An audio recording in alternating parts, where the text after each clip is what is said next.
உண்மையிலே இந்த சீரீஸ் வந்து அசத்திருக்கானுங்களே சொல்ல முடியும். தமிழ் டப்பிங் இருக்குது முக்கியமாக. மற்றபடி வந்து செக்ஸ் சீன்ஸ் அப்படின்னு பார்த்தா ஒன்றும் பெருசாலாம் இல்லை, அந்த மாதிரிலாம் இல்லை. ஆனால் நிச்சயமாக நீங்கள் பார்த்து ரசிக்கிற அளவுக்கு இருக்குது. இந்த கருமத்தை ஏன்டா வந்து பார்த்து தொலைய வேணாம் அப்படின்னு சொன்னீங்கன்னா, ஒன்று பார்த்தீங்கன்னா உங்களால் நிறுத்த முடியாது. அதுக்காக சொல்கிறேன். ஏன்னா நேற்று நானும் என்னென்னோ கண்ட்ரோல் பண்ணி ஒரு 10 மணிக்கு ஆரம்பித்தேன், 11 மணிக்கு ஆரம்பித்தேன். விடிய காத்தால 3 ஆகிடுது, ஒரு 2:30 ஆகிடுச்சி.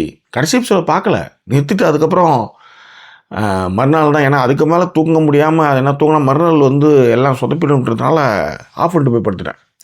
அதனால் தயவுசெய்து இதை நைட்டு மட்டும் போடாத, இல்லை டைம் வந்து ஒரு 6 மணி நேரம் டைம் வச்சுக்கோ பாரு. Otherwise you don't touch it. அதுதான். ஏன்னா இது வந்து ஒரு க்ரைம் த்ரில்லர் ஒரு ட்ராமா. இது தமிழ் டப்பிங் இருக்குது. தமிழ் டப்பிங் ரொம்ப சிறப்பாகவே கொடுத்துருக்காங்க. அதனால் வந்து மிஸ் பண்ணாமல் பாருங்கள்.